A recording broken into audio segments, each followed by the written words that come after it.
BBMP ಅಧಿಕಾರಿಯ ಭ್ರಷ್ಟಾಚಾರದ ಬಗ್ಗೆ ಹೇಳ್ತೀವಿ.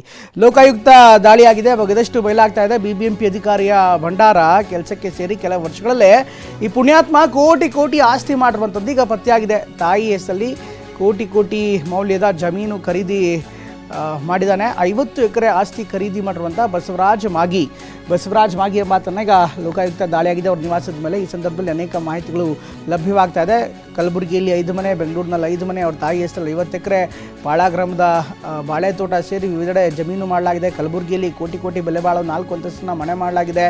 ಹಿಂದೆ ನಕಲಿ ದಾಖಲೆ ಸೃಷ್ಟಿಸಿ ಅಮಾನತಾಗಿದ್ದಂಥ ಮಾಗಿ ಆತನ ಹಿನ್ನೆಲೆಯನ್ನು ನೋಡ್ತಾ ಇದ್ದಾರೆ. ಹಿಂದೆ ಸಸ್ಪೆಂಡ್ ಕೂಡ ಆಗಿದ್ದ, ನಕಲಿ ದಾಖಲೆ ಸೃಷ್ಟಿ ಮಾಡಿದಂಥ ಬಿಬಿಎಂಪಿ ಸೇವೆಯಿಂದ ಅಮಾನತು ಆಗಿದ್ದಂಥ ಅಧಿಕಾರಿ ಸದ್ಯ ಬಸವರಾಜ್ಗೆ ಸಂಬಂಧಿಸಿದಂಥ 5 ಕಡೆ ಲೋಕಾಯುಕ್ತ ದಾಳಿಯಾಗಿದೆ, ಶೋಧ ಕೂಡ ಆಗಿದೆ. ನೋಡ್ತಾ ಇದ್ದಾರೆ ದೃಶ್ಯದಲ್ಲಿ ಈಗಾಗಲೇ ನಿರಂತರವಾದಂಥ ಲೋಕಾಯುಕ್ತ ದಾಳಿ ಇವತ್ತು ರಾಜ್ಯದ ವಿವಿಧೆಡೆ ಆಗಿದೆ. ಇದರಲ್ಲಿ ಬಸವರಾಜ ಮಾಗಿ ಎಂಬುವನ ಆ ಅಧಿಕಾರಿಯ ನಿವಾಸದ ಮೇಲೆ ಕೂಡ ದಾಳಿಯಾಗಿದೆ. ಆ ಅಧಿಕಾರಿಯ ನಿವಾಸದ ಮೇಲೆ ದಾಳಿಯಾದಂಥ ಸಂದರ್ಭದಲ್ಲಿ ಅನೇಕ ಮಾಹಿತಿಗಳು ಕೂಡ ಈಗಾಗಲೇ ಪತ್ತೆ ಆಗ್ತಾ ಇವೆ, ಲಭ್ಯವಾಗ್ತಾ ಇದೆ. ಇನ್ಫ್ಯಾಕ್ಟ್ ಕಲಬುರಗಿಯಲ್ಲಿ 5 ಮನೆ, ಅದೇ ರೀತಿ ಬೆಂಗಳೂರಿನಲ್ಲಿ 5 ಮನೆ, ಇದ್ರ ಜೊತೆಗೆ ಕ್ಯಾಸಿನೋ ಕಾಯಿನ್ಸ್ ನೋಡ್ತಾ ಇದ್ದಾರೆ. ಕ್ಯಾಸಿನೋ ಏನು ಆಡ್ತಾರಲ್ಲ ಅದರ ಕ್ಯಾಸಿನೋ ಕಾಯಿನ್ಸ್ಗಳನ್ನು ಕೂಡ ಈಗ ಬಾಕ್ಸ್ಗಳಲ್ಲಿ ಪತ್ತೆ ಆಗಿರೋದು ನೋಡ್ತಾ ಇದ್ದಾರೆ.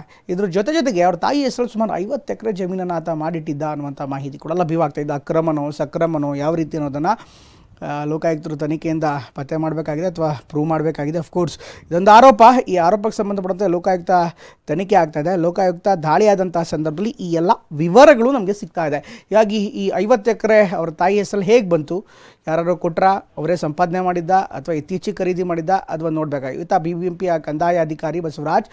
ಇದರ ಜೊತೆಗೆ ಆತನ 5 ಮನೆ ಏನಿದೆ, ಕಲಬುರಗಿಯಲ್ಲಿ 5 ಮನೆ, ಬೆಂಗಳೂರಿನಲ್ಲಿ 5 ಮನೆ ಇದೆ ಅಂತ. ಹೀಗಾಗಿ ಎಲ್ಲ ವಿವರಗಳನ್ನು ನೋಡ್ತಾ ಇದ್ದರೆ ಸಾಕಷ್ಟು ಅನುಮಾನಗಳು ಮೂಡ್ತವೆ. ಯಾಕೆಂದರೆ ಇಷ್ಟೊಂದು ಭಾರಿ ಪ್ರಮಾಣದ ಹಣ ಕಂದಾಯ ಅಧಿಕಾರಿಗೆ ಹೇಗೆ ಬರುತ್ತೆ ಅನ್ನುವಂಥದ್ದು ಇರುವಂಥ ಪ್ರಶ್ನೆ.